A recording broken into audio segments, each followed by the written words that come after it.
Stadium leak ആയിക്കൊണ്ടിരിക്കുന്നു. Ball ആവശ്യമില്ലാതെ chase ചെയ്ത് ഒരുത്തൻ്റെ മോന്തക്കിട്ട് ഇടിച്ചിട്ട് റെഡ് കാർഡ് മേടിക്കുന്നു. 200 പേരെ ഫയർ ചെയ്യുന്നു. സ്റ്റാഫിൻ്റെ ലഞ്ച് കട്ട് ചെയ്യുന്നു. പിന്നെ ഇതിൻ്റെ ഒക്കെ മണ്ടയിൽ ഇതിൻ്റെ പ്രശ്നം എവിടെ വരുന്നത് വെച്ച് കഴിഞ്ഞാൽ he's going to miss the final of Carabao cup. Hello everybody, welcome to Jo talk football. നമ്മൾ ഇന്ന് ഡിസ്കസ് ചെയ്യാൻ പോകുന്ന FA കപ്പ് റൗണ്ട് ഓഫ് 16 പറ്റിയാണ്. അതോടൊപ്പം തന്നെ ക്വാർട്ടർ ഫൈനൽ ആരൊക്കെയാണ് മീറ്റ് ചെയ്യാൻ പോകുന്നത്. Man United versus Fulham. ഈ ഗെയിമിനെ പറ്റി പറയുകയാണെങ്കിൽ ഫസ്റ്റ് ഹാഫ് രണ്ട് ടീംസും ഒരുപാട് മിസ്റ്റേക്സ് വരുത്തി. ഈ മിസ്റ്റേക്സ് രണ്ട് ടീമിനും അങ്ങോട്ടും ഇങ്ങോട്ടും ക്യാപിറ്റലൈസ് ചെയ്യാൻ പറ്റാതെ വരികയാണ്. അങ്ങനെ ഫസ്റ്റ് ഹാഫിൻ്റെ towards the very end Fulham score ചെയ്യുന്നു. ഫസ്റ്റ് ഹാഫ് ഫിനിഷ് ആവുന്നത് ഫുൾഹാം 1 മാൻ യുണൈറ്റഡ് 0 ആയിട്ടാണ്. സെക്കൻഡ് ഹാഫ് വരുമ്പോൾ മാൻ യുണൈറ്റഡിൻ്റെ പാസിങ്ങിന് കുറച്ചുകൂടെ ഷാർപ്നെസ്, കുറച്ചുകൂടെ എഡ്ജ്, കുറച്ചുകൂടെ എന്താ പറയുക ക്ലാരിറ്റി ഗെയിമിന്. അങ്ങനെ മാൻ യുണൈറ്റഡ് തിരിച്ചടിക്കുന്നു. ബ്രൂണോ ഫെർണാണ്ടസിലൂടെ ഈക്വലൈസ് ചെയ്യുന്നു.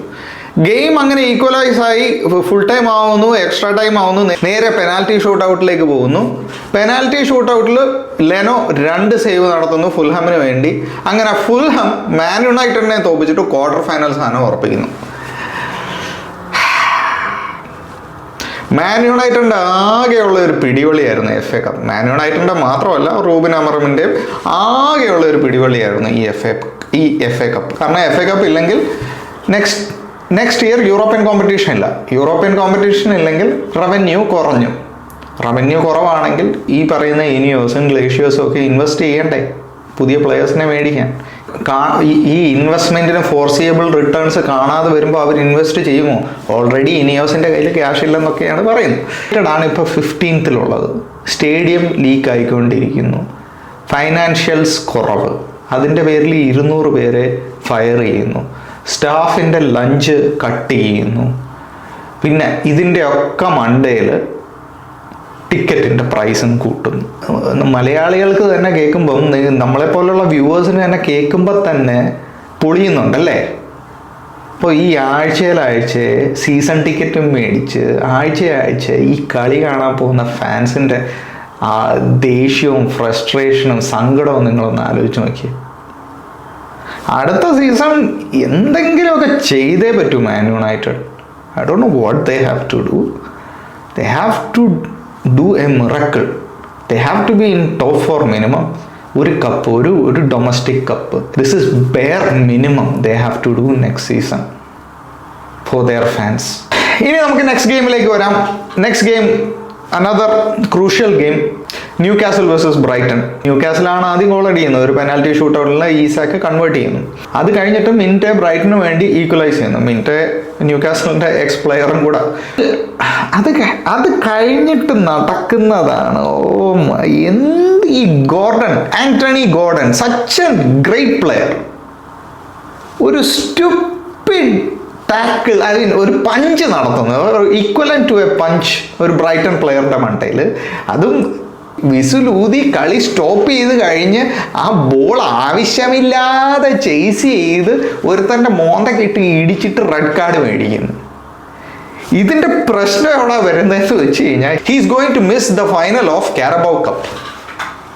Antony Gordon, such an important player. Anthony ഗോർഡന്റെ സ്റ്റാറ്റ്സ് പറയുകയാണെങ്കിൽ ഈ സീസണിൽ 6 ഗോളും 5 അസിസ്റ്റും നടത്തിയിട്ട്, അങ്ങനത്തെ ഒരു പ്ലെയർ ആണ് ഇങ്ങനത്തെ ഒരു സ്റ്റുപ്പിഡ് മിസ്റ്റേക്ക് നടത്തിയിട്ട് it's almost like costing a cup. അപ്പീലിന് പോകുന്നുണ്ട്. അപ്പീലൊക്കെ എന്താവുമെന്ന് ആർക്കറിയാം. സോ അങ്ങനെ ആന്റണി ഗോർഡന് റെഡ് കാർഡ് കിട്ടുന്നു, പുറത്തേക്ക് പോകുന്നു.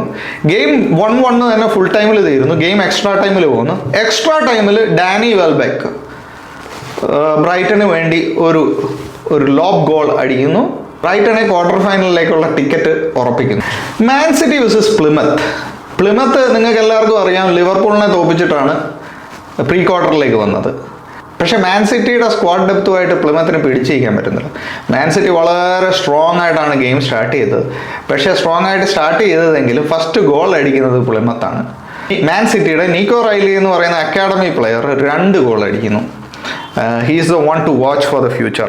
വളരെ ഒരു സ്ട്രോങ് ടീം തന്നെയാണ് ആക്ച്വലി മാൻ സിറ്റി ഇറക്കിയത്. അതിനുശേഷം ഹാളൻഡിനെ സബ്സ്റ്റിറ്റ്യൂട്ട് ചെയ്യുന്നു. ഹാളൻഡ് വരുന്നു. ഹാളൻഡ് അസിസ്റ്റ് ചെയ്യുന്നു. ഡിബ്രോയിനറിന് വേണ്ടി. അങ്ങനെ 3-1 മാൻ സിറ്റി ക്വാർട്ടർ ഫൈനലിൽ ഉറപ്പിക്കുന്നു. ഇനി മറ്റ് ചില ഗെയിംസ് നമുക്ക് പെട്ടെന്ന് ഓടിച്ചു നോക്കാം. ഊനായ് എംറയുടെ ആസ്റ്റൺ വില്ല കാർഡിഫ് സിറ്റിയെ 2-0 പരാജയപ്പെടുത്തി ക്വാർട്ടർ ഫൈനലിൽ ഉറപ്പിക്കുന്നു. ക്രിസ്റ്റൽ പാലസ് മിൽവാളിനെ 3-1 പരാജയപ്പെടുത്തിയിട്ട് ക്വാർട്ടർ ഫൈനലിലേക്ക് പ്രവേശിക്കുന്നു. Nottingham Forest versus Ipswich Town penalty ഷൂട്ടൗട്ടിലാണ് തീരുന്നത്. നോട്ടിംഗ്ഹാം ഫോറസ്റ്റ് ഇപ്സ്വിച്ച് ടൗണിനെ പെനാൽറ്റി ഷൂട്ടൗട്ടിൽ പരാജയപ്പെടുത്തി കയറുന്നു ക്വാർട്ടർ ഫൈനലിലേക്ക്. ബോൺമത്ത് വേഴ്സസ് വോൾസും പെനാൽറ്റി ഷൂട്ടൗട്ടിലാണ് തീരുന്നത്. അതിൽ ബോൺമത്ത് വോൾസിനെ പെനാൽറ്റി ഷൂട്ടൗട്ടിൽ പരാജയപ്പെടുത്തി ക്വാർട്ടർ ഫൈനലിലേക്ക് കയറുന്നു.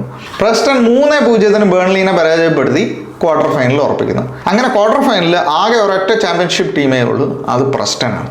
ഇനി ക്വാർട്ടർ ഫൈനലിൽ ആരൊക്കെ ഏറ്റുമുട്ടുമെന്ന് നമുക്കൊന്ന് നോക്കാം. ബ്രൈറ്റൺ നോട്ടിംഗ്ഹാം ഫോറസ്റ്റിനെ നേരിടും. പ്രസ്റ്റൺ ആസ്റ്റൺ വില്ലയെ നേരിടും. ഫുൾഹാം ക്രിസ്റ്റൽ പാലസിനെ നേരിടും. ബോൺമത്ത് മാൻ സിറ്റിയെ നേരിടും. ഇങ്ങനെയാണ് ക്വാർട്ടർ ഫൈനൽ ഉള്ളത്. നിങ്ങൾക്ക് എന്ത് തോന്നുന്നു ഈ FA കപ്പിന്റെ ക്വാർട്ടർ ഫൈനൽ കണ്ടിട്ട്? ആരായിരിക്കും FA കപ്പ് ജയിക്കുക? നിങ്ങൾക്ക് തോന്നുന്ന ടീം കമന്റ് ചെയ്യുക. Thank you so much for watching. നിങ്ങൾക്ക് ഈ വീഡിയോ ഇഷ്ടപ്പെട്ടെങ്കിൽ ലൈക്ക് അടിക്കുക. ഇതുപോലത്തെ കൂടുതൽ കോണ്ടന്റ്സിനായിട്ട് സബ്സ്ക്രൈബ് ചെയ്യുക. Thank you so much.